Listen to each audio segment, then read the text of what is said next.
What's going on, guys? Matt Everett here with Lethal Camaro, and today I want to do a quick video on general car maintenance. And this is more of the maintenance that's under the hood and the quick things that you can access, such as tires, tire pressure, etc. Most of this is pretty common sense, but some of you guys are new to working on your cars and new to checking on things, and just want to show you quickly what you should be looking out for and what you should be doing. Here we go. Okay, so when you're under the hood, there's a few things you need to understand. Now, if you're having any electrical issues, obviously you have your fuse box. There's also an additional fuse box in the trunk of your car on the left side, if we're looking at it this way, next to your battery. Now you have your coolant levels. Now this is for your radiator, and it cools actually many aspects of the car in the 6th gen Camaro, but this is actually the overflow chamber and then the main chamber down below. Depending on how your car is running, this chamber could be low, can be high.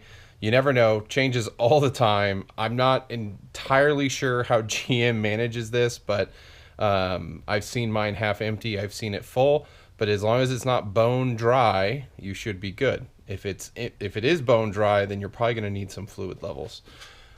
This is one that you'll wanna check if you're using it all the time, but your windshield washer fluid storage tank, again, not too critical for the car in general, but if you want to make sure that you have fresh fluid all the time to keep your windows clean, keep that full. Outside of that, this is where your oil's going in at. So if you need to add oil to your vehicle, this is where that's going. It does have the outline 5W30 SAE. Make sure you're putting the proper oil in your vehicle. Now, if you're wondering where the dipstick is, it's right here. So to check your oil, this is the dipstick that you're going to be using. Pull it right out and you can check your oil. As far as brake fluid goes, your brake fluid is sitting right there. Make sure that that is sitting at least at 75% full. If not, you might want to check it, or if you feel uncomfortable checking that, bring it down to a local car shop and they can check it for you. Outside of that, there's only a few other things to check. Obviously, you want to make sure your air filter is properly clean. You can see mine has quite a few bugs starting to build up in it. Looks like I caught a fly or two. But outside of that, that's a pretty standard item to check. Your filter you'll want to check every time you change your oil. Outside of that, some of the things that are longer term checks, your throttle body, you want to make sure that stays clean. They do make a throttle body cleaner. You can pull that right off, spray it with a cleaner, put it right back on. Your dealership loves to charge you a lot of money for that. So I'll do a specific video on how to do that here in the near future, but just letting you know that's something you want to look for. Outside of that, in regards to your intake system, you do have your mass airflow sensor. That is another item that can need to be cleaned. Typically, I don't believe they do it until every 60,000 miles. It's not something you have to do very often, but it is something you want to keep in mind. Outside of that, that's the basest of items you need to check underneath the hood. When it comes to tires, there's quite a few things to check. Obviously, you want to make sure your tread level is good. A lot of people will do the penny trick. If your tire tread is lower than Abraham Lincoln's head, you need new tires. The other side of it is make sure you rotate. Now, because my car and many of the SS's have a staggered setup, you're not rotating corner to corner, you're doing side to side rotation. But outside of that, you'll want to make sure you keep your alignment on your vehicle up, because knowing that you have a staggered setup, if as soon as one tire starts wearing out, you're basically screwed and you need a whole new set of tires. Outside of tire pressure, your car does have a gauge internally because of the sensors that are built into the tire, and you can check inside the car, or you could just get a tire stem check. Mostly gas stations have them, or if you have a digital one like I do, you can hook it right up to your stem and get your pressure. Make sure, depending on your tire, now I have a different tire from stock, so your pressure rating is going to be different than mine, but mine are at 50 pounds max PSI. I believe the stock tires on the Camaro are 35, so just make sure to keep your pressure within range so that it's green. Now, we do have performance brakes on our vehicles. The brakes are one thing that will last just as long as your tires, or they should. Depending if you're a lead foot or not, you could burn through your brake pads faster than others. It's always good to get your brakes checked every 15,000 miles. That's what I do. And typically what I'll do is I'll just pull apart my brakes, pull the pads out, inspect them, clean around, you know, all the holders and everything, and put them back in. If you're starting to feel your brakes wobble, or when you hit your brakes you feel a vibration in your pedal, that's usually your rotors causing issues, but then again, you'll probably want new pads. Turning rotors is a good thing. You can probably do that once, but again, on performance cars, I typically just replace the rotor and get new brake pads and do the whole break-in process over again. One of the other things that I just wanted to talk about in regards to oil changes, obviously you want to make sure you change your oil filter. That's down below on, if I'm looking at the engine, it's on this side of the motor, literally directly down below the back right side. You need to replace that every time you change your oil. It's important you do that. If you don't do that, you're just asking for problems. So in the case of my car, I did install a catch can. Now the catch can you'll see is located right here. The catch can helps catch the blow-by and whatnot from getting dumped directly into your cold air intake and back into the intake manifold to get burnt off by the car. I don't know why GM specifically does this. They did build in a system for the backside of the motor that seems to work fairly well, but there is still blow-by you get from the front side. Now, something to keep in mind, depending how big your catch can is going to be dependent on how often you should be cleaning that out. Now, I'm going to show you in this video me checking my oil and emptying the catch can. And in this instance, I've gone 3,000 miles since I've emptied my catch can, so we'll see just how much stuff it's gathered since then. So in this instance, it is time to remove the catch can. And I would say the Allen bolts that they use are pretty cheap. Because it hasn't taken too many times swapping this thing out. And it might just be me over tightening it, I don't know, but one of them is pretty stripped. There you go, take those off.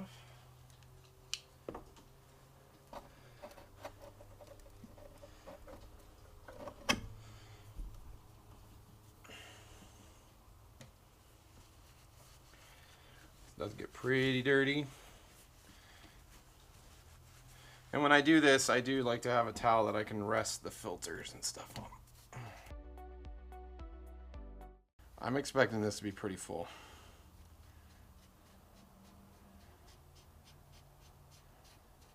Hence why I'm being a little more careful.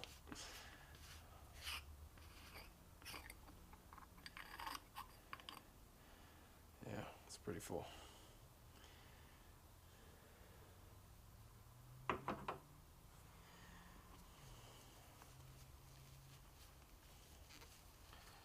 I don't know if all that nastiness is coming through on the camera, but we'll see. So I get asked all the time, should I get a catch can? What's the point of a catch can? I don't know if you guys could see. How much is that's a lot caught in there this time. I shouldn't do this left-handed, but here we go.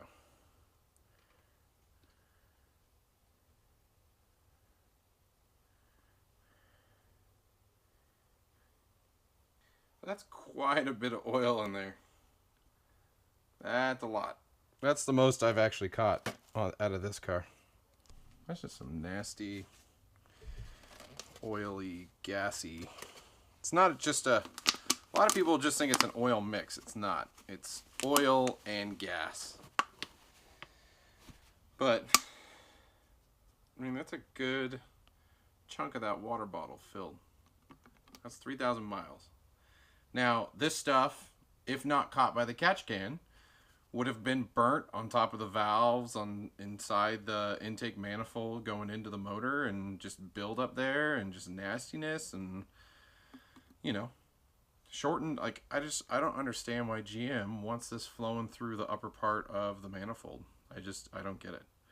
So a lot of people will claim by having this on your vehicle it will void your warranty. I've heard stories of GM voiding warranties for cars with catch cans, but I think they're crazy. I think by having the catch can on there, you're extending the life of your motor. This stuff should not be getting burnt inside.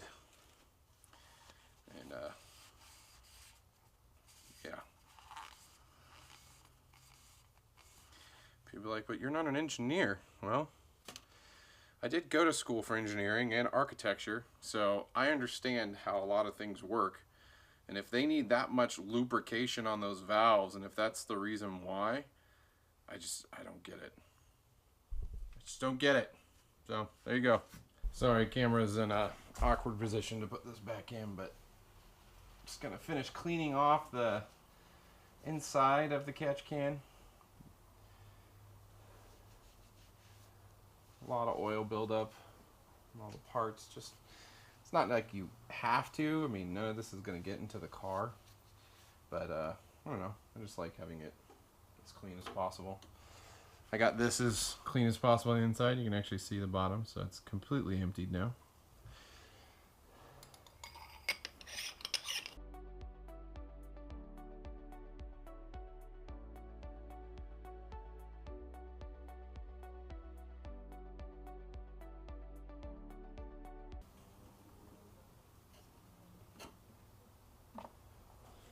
So there you go. Catch can cleaned out and good to go. So one thing you'll want to constantly do, and when I say constantly, I just mean like every 1,000, 2,000 miles, you'll want to check this in between your oil changes, is your dipstick. Now your dipstick's located right here. It's got a yellow handle on it. You pull it out, and what I would recommend doing, do a fresh wipe down on a clean rag. So you'll see I just wiped it down on this rag. It's actually pretty dirty oil. My engine oil is like at 36% life, but that's not looking so clean. I might actually go get my oil changed here. Well, I shouldn't say go get oil to change my oil. So you just want to slam it right back in there and pull it right back out. And the way to read this is on the dipstick, and again, I apologize if you can't see, but on the dipstick you'll see there's a hatch cross pattern on the front area, and you'll see my oil goes all the way to the top and over the actual end tip. But if your oil is below this cross hatch in the front, so like right and like where my finger is in this area, if your oil is only covering to there, you should add a quart of oil, and that will bring it back up through the cross hatch. But if it's below that, you know your engine's burning oil, or you're losing oil somewhere, if you checked it previously after your oil was done and it lined up appropriately. But yeah, you just want to make sure that the oil is up above the crosshatching. Even if it's within, you're probably okay. You know, if it's halfway, it's half a quart. If it's below the crosshatch, it's a whole quart. But yeah, if it's below, that's bad. But you'll see my oil level is good. As for a lot of the other items in the car, such as the windshield wiper, I actually haven't put any in my car, and I've actually only used it once in the entire year that I've had the car. Now keep in mind, I live in Southern California and it gets pretty hot out here. Therefore, some of that fluid will evaporate. So that being stated, you can top it off. You probably don't want to top it off too far, but as long as you see fluid towards the bottom of this upper stem, that means you have plenty in there. You don't necessarily need to type it off to very tippy top. As far as, again, the cooling for your radiator and whatnot, again, this coolant actually cools quite a bit of things in the car. You know, there's a lot of different routes that it goes, but as you know, you have 3 radiators in this car, one sitting down over here, one primary, and your third one over there. But this overflow trap can, again, at times show full, be 3/4 full, be half full, be a fourth full.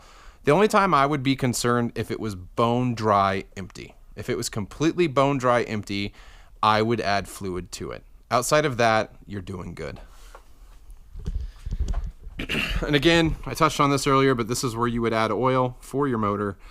And then again, your brake line. So if you see this container, like that line right here, it's pretty good. That's about normal. Now, if you're changing your brakes or you're doing any work on your brakes, you know, you got to keep in mind you need to bleed the lines and do all sorts of stuff like that. And if you don't do that properly, your oil, your brake line oil could be sitting really high. Now, if for some reason you do change your brake line or you need to put more fluid in there, 75%, 80% of that container full is good. If it's sitting below that, I would add fluid, definitely. So that's me. That's my that's what I would say to do. But yeah, do it. But there you guys have it. Those are the things that I check on my car. One other thing just to throw out there, checking your headlights, your brake lights, your reverse lights, your license plate lights, your blinkers, high beams. Those are all things you should check as well. Make sure they're all functioning properly. Never hurts. You could do it by having a friend come over and flag it. One thing that I like to do, like if my wife or kids aren't home, or I'll utilize my kids, I could just set up my camera, put it in the back, and go through the cycle of brake lights and reverse lights and tail blinkers, etc. So, but again, keeping basic maintenance on your car is super important, and it can help if you stay up on all the little things. It will help you avoid disasters down the road. Again, just keeping a good eye on your oil, a good eye on all the coolants and everything. It's key. If your motor's not running great and you don't have the proper fluids keeping it going, you're just asking for problems down the line. So check your engine, check your car, keep it going. And again, if you guys have questions, post them in the comments below. Again, this is just my quick guide in the things I check on my car. I do follow the guides that GM outlines in the booklet of the things to do to your vehicle, such as cleaning the throttle body and the intake manifold and stuff like that. Those are things that they like to rake you for in regards to price. As far as checking your transmission and whatnot, most of these things, again, it's completely sealed these days. You don't have transmission fluid to check, etc. If you have any transmission problems, you're going straight to the dealer for that, or a transmission shop that knows how to work on them. So, yeah. So until next time, and again, if you guys have questions, let me know in the comments below. Likes, comments, shares, always appreciated. And until next time, I'll see you on the road.